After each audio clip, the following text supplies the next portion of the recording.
Hey friends, আজিৰ ভিডিঅ'টোত আমি এনেকুৱা এটা বেমাৰৰ কথা পাতিম যেটো বেমাৰ যদি কাৰোবাৰ হৈ যায় বহু সময়লৈকে তেওঁ গমেই নাপাব যে তেওঁ সেই মাৰাত্মক বেমাৰত ভুগি আছে আৰু যেতিয়া তেওঁ গম পাব তেতিয়ালৈকে তেওঁৰ বহু ভ্যালুয়েবল টাইম ওয়েষ্ট হৈ যাব আমি কথা পাতি আছো ওভাৰথিংকিংৰ বিষয়ে লগাতকৈ বেছি ভাবি থকা ওভাৰথিংকিং এটা বেমাৰৰ বাহিৰে আৰু আন একো নহয় আমাৰ দিমাগে সদায় আনসাৰ বিচাৰি থাকে আমাৰ লগত কি হৈ আছে কিয় হৈ আছে ফাৰ্ষ্টতে কিয় হৈ আছিল আমাৰ লগত আগতে কি হ'ব কোনবাই মোৰ বিষয়ে কি ভাবে বেলেগৰ লগত জড়িত থকা প্ৰশ্ন নিজৰ প্ৰবলেম এনেকুৱা আৰু 10টা বেলেগ বেলেগ বস্তু বাট আমাৰ দিমাগটো এটা পাৰফেক্ট মেচিন নহয় যিয়ে সদায় পাৰফেক্ট আৰু জলদি আনসাৰ দিব পাৰিব যেতিয়ালৈকে পাৰফেক্ট আনসাৰ পোৱা নাযায় তেতিয়ালৈকে ইয়াৰ বিষয়ে ভাবিয়ে থাকে আৰু এই বস্তুটোতে ধৰি ৰাখি থাকে আৰু এইটো ব্ৰেইন থিংকিংৰ পৰা যায় ওভাৰথিংকিং হৈ যায় বাট কেতিয়াবা আমি ভাবাটো দৰকাৰ সেই কাৰণে আমি গ্ৰো কৰো যাক ৰাইট থিংকিং বুলি কোৱা হয় আৰু তেনেকৈ ওভাৰথিংকিং কৰাটো বেয়া যিয়ে আমাক পিছুৱাই লৈ যায় সো আমি কেনেকৈ গম পাম যে আমি ৰাইট থিংকিং কৰি আছো যি আমাৰ কাৰণে জৰুৰী হয় আৰু কেতিয়া আমি ওভাৰথিংক কৰি আছো যাতে আমি গম পাও সেই ওভাৰথিংকিংক দিমাগত এন্টাৰ হ'বলৈ ৰখাব পাৰো Overthinking আদতটো আমি এৰাব পাৰো So point number 1 Know when you are overthinking and when to stop it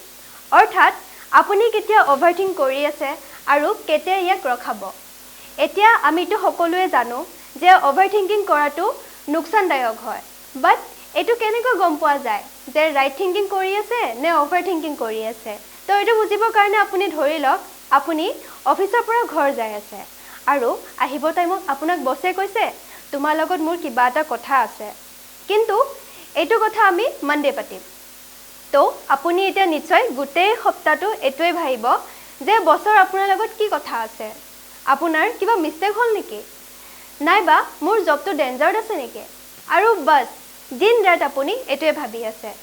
বাট আপোনাৰ ভাবৰ পৰা একো সলিউশন নলাই একো আনসাৰ নাপায় আপুনি হলেও আপুনি এটো ওভাৰথিংক কৰি আছে But যেতিয়া আপুনি মনডে অফিস গল বছৰ ওচৰত তেতিয়া বছৰ অকল এটোৱে খুধিব লগা আছিল যে এডিটিংৰ কাৰণে কোনটো ল্যাপটপ ভাল হয় কাৰণ বছৰ ভাইকে এডিটিং শিকিব খুজি আছে কাৰণ আপুনি এজন ভাল এডিটৰ হয় তে আপুনি নিশ্চয় গম পাব কোনটো ল্যাপটপ ভাল হয় এডিটিংৰ কাৰণে সেই কাৰণে বসে আপোনাক খুদিছিল আৰু আপুনি গোটেই উইকটো কি যে ভাবি লৈছিল তো ফ্ৰেন্ডছ এটো অকল এক্সাম্পল হে আছিল সো আপুনি যেতিয়া ওভাৰথিংক কৰিব তেতিয়া আপুনি এই তিনটা বস্তু নোটিস কৰিব নম্বৰ 1 হল ৰিপিটিশন যত আপুনি এটা লুপত ফসি যায় এটা বস্তুকে বাৰে বাৰে ভাবি থাকে এক্সাম্পল যেনেকৈ আপুনি কিবা এটা পাৰ্টিত গল আপোনাক ফ্ৰেণ্ডে ধেমালিতে কিবা এটা কৈ দিলে যত আপুনি বহুত হাৰ্ড হৈ গল তে এতিয়া আপুনি এটো কথাকে বাৰে বাৰে ভাবি থাকিব যে মোক কি সদায় এনেকৈ কয় কিয় কলে হি মোক এনেকা মও পাৰ্টিত তেনেকৈ কৈ দিব লাগিছিল আৰু এক্সেট্ৰা বহুত কিবা কিবি ভাবি থাকিব আপুনি আৰু এই থিংকিংৰ প্যাটাৰ্নটো কেতিয়াও শেষ নহয় নম্বৰ 2 প্ৰগ্ৰেছলেছনেছ প্ৰবলেমটো এটো হল যে ইমানবোৰ ভাবিও একো সলিউশন ওলাব পৰা নাই বাস আপোনাৰ মাইন্ডটো ইফালে কিফালে ঘূৰি থাকে নম্বৰ 3 আনপ্লেজেন্টনেছ আৰু লাষ্টত এইবোৰ কৰি আপোনাৰ বহুত বেয়া ফিল হ'ব আপোনাৰ একদমই ভাল নালাগিব ওভাৰথিংকিং আমি এই কাৰণে প্ৰবলেমৰ দৰে ট্ৰিট কৰো কাৰণ ইয়াৰ পৰা আমাৰ কিবা নহয় কিবা এটা নুকসান হ'বই Overthinking আমাৰ কনফিডেন্স ডাউন কৰে আৰু ওভাৰঅল লাইফত নেগেটিভিটি আনে সো যেতিয়া আপুনি এই তিনটা বস্তু নোটিস কৰিব তেতিয়া আপুনি গম পাব যে আপুনি ৰাইট থিংকিংৰ জাগাত ওভাৰথিংক কৰি আছে সো পইণ্ট নম্বৰ 2 হল focus on living in present moment and less in past or future অৰ্থাৎ পাষ্ট আৰু ফিউচাৰৰ কথা কম আপুনি প্ৰেজেন্টৰ কথা বেছিকৈ ভাবক ফৰ এক্সাম্পল আপোনাৰ কেই সপ্তাহমানৰ ভিতৰত এটা বহুত ইম্পৰ্টেন্ট এক্সাম আছে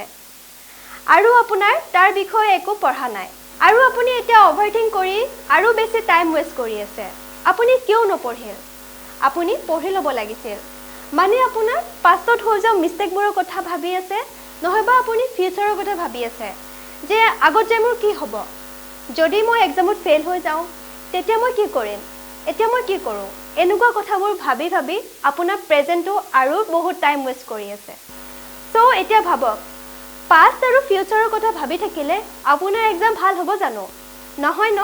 সো আপুনি এক্সামত ভাল পাৰফৰ্ম কৰিবলৈ হলে প্ৰেজেন্ট ফৰমেটত থাকি যিমান টাইম বাকি আছে আপুনি ভালদৰে পঢ়িব লাগিব আৰু এটোৱে আপোনাৰ প্ৰবলেমৰ এটা ভাল সলিউশন এটো অকল এক্সাম্পল হে আছিল বাট বহুত মানুহে পাষ্ট আৰু ফিউচাৰৰ কথা ভাবি থাকে আৰু প্ৰেজেন্টটো বেয়া কৰি দিয়ে তো আপুনি কি বস্তুত ওভাৰথিংক কৰি আছে তাতে অকল এটোৱে ভাবক যে মই এতিয়া কি কৰিব পাৰো সেই কাৰণে পাষ্ট আৰু ফিউচাৰৰ থিংকিংৰ পৰা বাহিৰত আহক আৰু প্ৰেজেন্টটো জীয়াব ধৰক সো গাইজ আজি মোৰ ভিডিওটো চাই কেনেকুৱা পালে কমেন্ট কৰি নিশ্চয় জনাব আৰু চেনেলটো লাইক শেয়াৰ এণ্ড সাবস্ক্ৰাইব কৰি দিব বাই বাই